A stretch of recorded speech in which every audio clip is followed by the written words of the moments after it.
اسمي يوسف، أعيش في مدينة ورزازات، وهي المكان الذي نشأت فيه وشكل جزءا كبيرا من هويتي.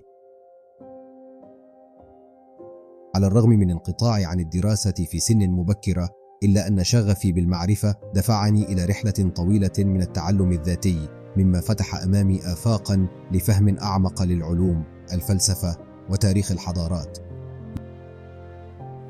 لقد وجدت في دراسة العلوم، وخاصة الفلك والفيزياء الفلكية، نافذة لفهم الكون وقوانينه. كما تعمقت في دراسة تاريخ الحضارات الإنسانية وتأثيرها على تطور العلوم والآداب، بالإضافة إلى نشأة الأديان وتطورها عبر العصور. رحلة البحث هذه قادتني إلى إعادة النظر في العديد من القناعات التي نشأت عليها، مما جعلني شخصا لا دينيا. رغم هذه التحولات الفكرية، أؤمن أن التدين أو اللاتدين هو حرية شخصية لكل فرد، وأن الإنسانية المشتركة هي ما يجمعنا. التعايش وقبول الآخر هما القيم الأساسية التي أسعى لتطبيقها. رغم الصعوبات التي أواجهها في مجتمعي القريب، هذه الصعوبات لا تقتصر على البيئة المحيطة فحسب، بل تمتد أحيانا إلى أقرب العلاقات.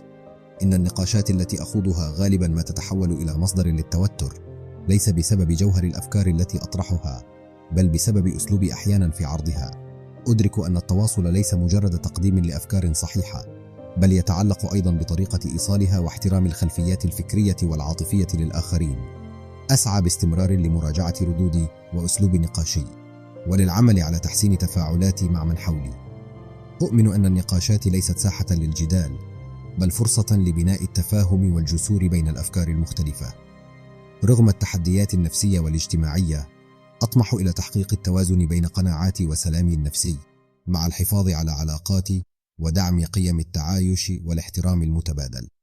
أرى أن المعرفة والوعي مسؤولية وليس عبئا، وأن ما يجمعنا كبشر يفوق أي اختلافات في الفكر أو المعتقد، وهو الأساس الذي يمكننا من بناء مستقبل أفضل.